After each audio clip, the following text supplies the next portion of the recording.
जय जिनेन्द्र बंधुओं, मैं बाल ब्रह्मचारी पंकज भैया जी अशोकनगर।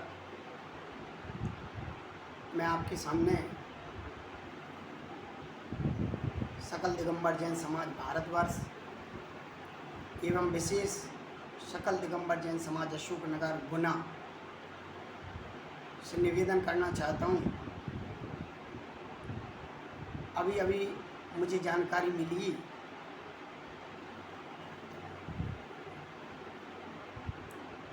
2-3 दिन पहले भगवान श्री कुंतुनाथ भगवान जी का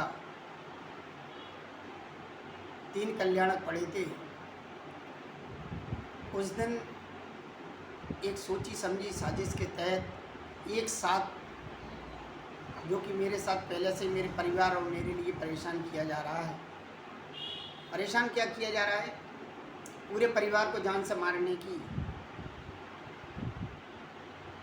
व्यवस्था बनाई गई है। या तो ये आत्महत्या कर लें, इतना परेशान करो इन्हें, या कानून में फंसा दो झूठे सच्चे। यानी सारी व्यवस्था चारों तरफ से करके रखी है। और आज से करीबन 7 महीने पहले मैंने एक वीडियो अपने चैनल पर डाला था, जो कि जो ये वाले चुनाव नहीं, वो वाले चुनाव जो हुए थे पिछले 7 महीने पहले, विधायक वाले, उन चुनाव के पहले एक वीडियो वायरल हुआ था ब्रह्मचारी मनोज जी का, जो कि मोदी जी के बारे में एवं परम पूज्य मुनि पुंगव श्री सुधा सागर जी के बारे में कुछ बोल रहे थे। तो उससे समझाने के लिए मैंने अपना वीडियो डाला था, और उसमें मैंने अभी भी डाला है। मेरा तो चैनल पे, मेरा चैनल बंद नहीं है, मेरा ये चैनल तो बंद करवा दिया गया है। महावीर जयंती पे मैंने गुना में प्रवचन किए थे, क्योंकि मेरे भतीजे की हत्या कर दी गई थी। उसके बाद आके मेरी भांजी को परेशानी में डाला, बहन को डाला गुना में। तो मैंने महावीर जयंती गुना की थी। उस समय मैंने प्रवचन में भी कहा था कि जो संगठन एक होकर, संगठनों से जुड़कर ये ऐसे उल्टे सीधे काम कर रहे हैं, ऐसे लोगों को, हम सबको मिलकर ऐसे लोगों का विरोध करना चाहिए और सावधान रहना चाहिए जैन समाज को। मैंने गुना में कहा था महावीर जयंती के समय, और मैंने बहुत सारे वीडियो भी डाले थे। एक चैनल मेरा बंद करवा दिया गया है उसमें, क्योंकि मेरे साथ जो घटना हुई है ये तो मैं ही जानता हूँ, लेकिन समाज को गुमराह किया जा रहा है। सच्चाई सामने ना आए, इसलिए मुझे सामने आने भी नहीं दे रहा है, किसी से बात नहीं करने दे रहे, क्योंकि एक माहौल बना दिया है ऐसा कि हम गलत और वो सही, जबकि सबूत सहित मैं दे सकता हूँ। और मैं मेरी लड़ाई नहीं लड़ रहा, मैं लड़ाई लड़ रहा हूँ एक मुनि श्री क्षमा सागर जी के साथ जो अन्याय हुआ है, जब से ही लड़ रहा हूँ। और आचार्य श्री को सब पता था। कहने का मतलब यही है कि उन भैया जी ने अभी 2-4 दिन पहले, जब कुंतनाथ भगवान का 3 कल्याणक थे, उस दिन उन भैया जी ने भी वीडियो के माध्यम से यूट्यूब पर आकर उनने परम पूज्य मुनि श्री मुनि पुंगव सुधा सागर जी से, प्रमाण सागर जी से क्षमा मांगी, और क्षमा के साथ साथ पूरी समाज से मांगी, ब्रह्मचारियों से मांगी, भक्तों से मांगी। लेकिन मैं कहना चाहता हूँ, आप कभी भी उठाकर सुन लेना उनका वीडियो।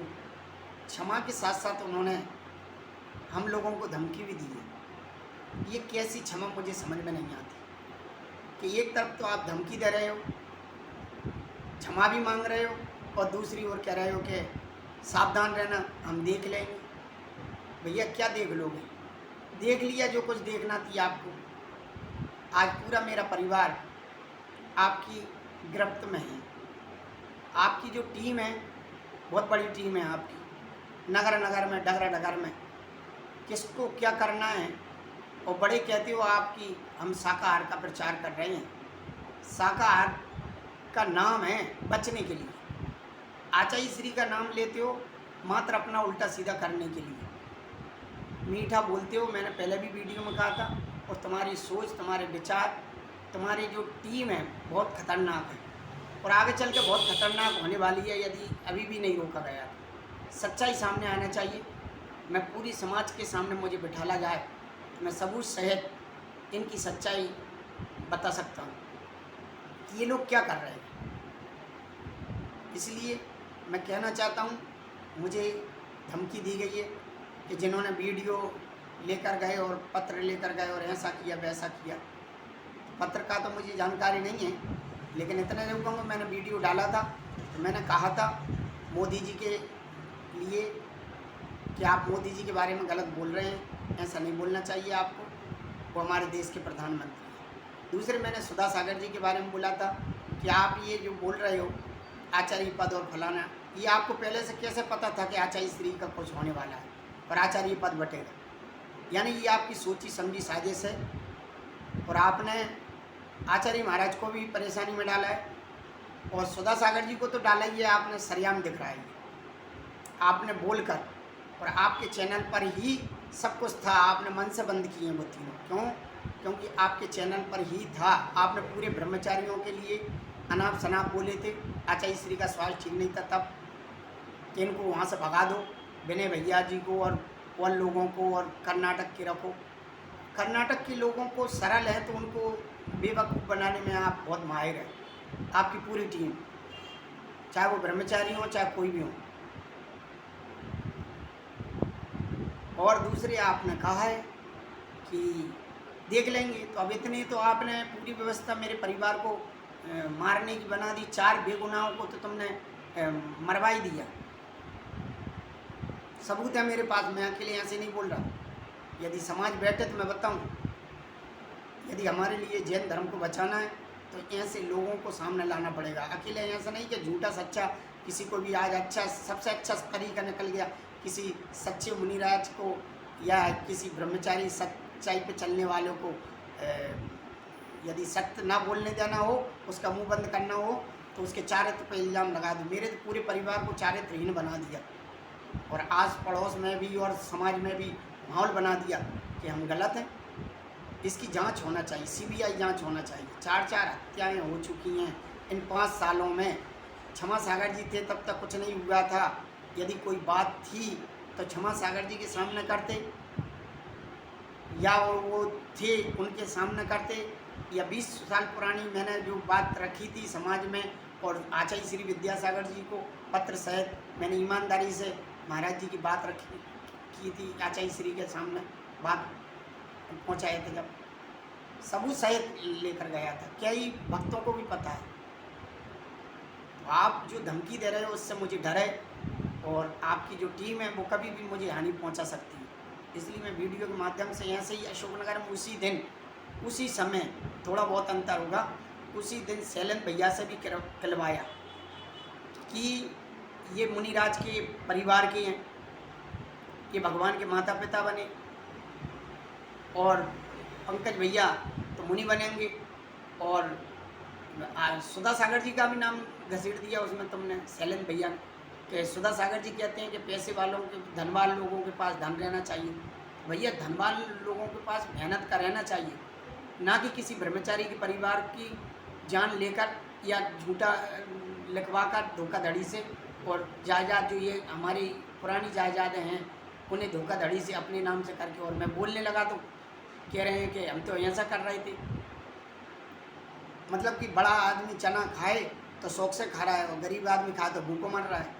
यदि गरीब आदमी से कुछ गलती हो जाए तो पूरे में हल्ला मचा देंगे, और बड़े आदमी कर रहे हैं तो वो तो ऐसा कर रहा है वैसा कर रहा है। उन्हें बचाने के लिए नाना प्रकार की बातें और महाराज जियों को गुमराह कर रहे हो और समाज को गुमराह कर रहे हो। समाज के सामने मुझे बैठाला जाए, मैं आज भी कह रहा हूँ, यदि मैं 1% भी कहीं से कहीं गलत हूँ तो मुझे सज़ा पूरी समाज के सामने दी जाए, मेरे परिवार को दी जाए, समाज के सामने, चुपचाप नहीं। और यदि हम निर्दोष हैं तो निर्दोष को सज़ा नहीं मिलना चाहिए, जबकि दे चुके हैं। मेरी बहन का घर बर्बाद कर दिया, मेरी भांजी इनके कब्जे में है। मेरी बहन को चांदखेड़ी में ले जाकर क्या किया मेरी भांजी को ही पता नहीं है। यदि उसे पता लग जाए तो वो जिंदी नहीं रहेगी। मेरे साथ क्या हुआ है, हत्या, बलात्कार, मेरे परिवार के साथ किडनैपिंग, रिश्वतखोरी और क्या क्या नहीं हुआ। मुझे कहाँ नहीं बुलाया गया, कहाँ नहीं घुमाया गया। 1 साल हो गए मुझे पूरे परिवार को जान से मारने या मर जाए ये सोच कर काम किया गया है। यानी पूरे परिवार को नष्ट करने का प्रोग्राम बनाया है। इसलिए मैं समाज से निवेदन करना चाहता हूँ। और कभी भी सुधा सागर जी ने ये नहीं कहा कि धोखाधड़ी से किसी की जायदाद छुड़ा लो या लिखवा लो या बेच दो। सुधा सागर जी ने कहा बड़े आदमी पैसा कमाते हैं और कमाने के बाद में वो दान दें तो गरीबों को सबको ताली बजाकर अनुमोदना करना चाहिए जिससे उनकी गरीबी दूर हो। ये मैं भी मानता हूँ। लेकिन धोखाधड़ी और हत्याएं करके किसी की जैन समाज के लोग या जैन समाज के बंधुओं को नहीं कहा। इसलिए शैलेंद्र भाई साहब को भी सावधान रहना चाहिए। ये लोग आपसे गलत काम करवा रहे हैं, आप समझ नहीं पा रहे। आप समझें और आप बहुत अच्छे हैं। आपने मुझे पूजा करना सिखाया है, मैं आपको बहुत कुछ मानता हूँ।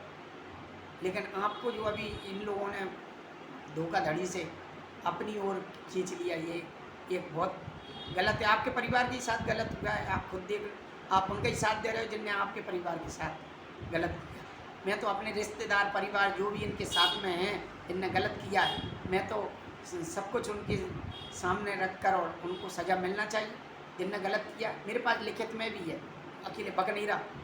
हर आदमी कहता है लिखा और बका, बक नहीं रहा, लिखा भी है। सब सबूत हैं, समाज के सामने हैं। मुझे कुछ हो जाए तो समाज के सामने बहुत सारी चीज़ें हैं। CBI जांच हो, मैं तो कह रहा हूँ। यदि हमारे लिए देव सास गुरु की रक्षा करना है, सच्चे देव सास गुरु की, नहीं तो इन्होंने तो मेरी व्यवस्था पूरी बना दी। कई महाराज जियों के पास मैं पूजन और भोजन करने कहीं गया बाहर तो इन्होंने वहाँ पर भी मुझे बिदाने में कमर कसर नहीं रखी। झूठे सच्चे महाराज जी को भड़काना, बदनाम करना और उनसे कुछ भी किलवा लेना। ऐसे बहुत सारे सरल महाराज जी रहते हैं, इनकी बातों में आ जाते हैं और कह देते हैं। लेकिन जब उनके सामने सच्चाई आए तो वो भी कहेंगे कि अरे ये तो गलत है। उन्हीं को पता नहीं है बेचारे, जबकि ये लोग कर रहे हैं ऐसे टीम बनाकर, जाति पाति का भेद डालकर। इसलिए मेरी और मेरी बहन गुनाह में है, उसकी जान को खतरा है, उसकी रक्षा की जाए, मेरी रक्षा की जाए और पूरी ईमानदारी से जांच हो। जो गलत हो उन्हें सज़ा मिलना चाहिए समाज के सामने और कानून के सामने। आज हमें अकेला कर दिया, अकेला इसलिए किया है कि समाज का साथ मिल जाएगा तो इनकी पोल खुल जाएगी, सब सामने आ जाएगा। और आना ही चाहिए। यदि हम गलत हैं तो हमारी भी आना चाहिए। हमारे परिवार के हैं कोई भी, सबकी। मेरी बहन गलत नहीं है, उसे अड़ोस पड़ोस में जैन नहीं रहते तो उसे चारित्र संबंधी झूठे सच्ची बदनाम करना चालू कर दिया। मुझे अशोकनगर में और रिश्तेदारों में कर दिया, जिससे कि समाज और रिश्तेदारों को साथ न मिल जाए। और ऐसी बात कर देते हैं। ब्रह्मचारियों और महाराजियों का है कौन? महाराज जी और ब्रह्मचारियों की तो समाज ही होती है।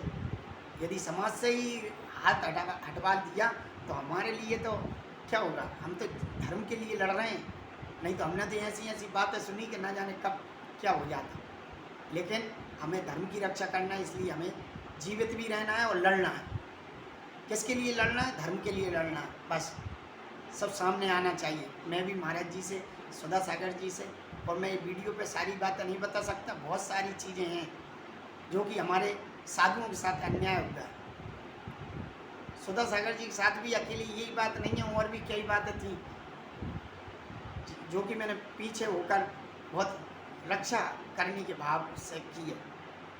मैं सबूत दे सकता हूँ, लेकिन जांच कराना ये समाज का काम है, सावधानी रखना आपका काम है। मैं भी रख रहा हूँ, लेकिन कितने दिन तक अकेला रखूँगा? इसलिए आज इतना ही कहूँगा कि इसकी पूरी जांच हो।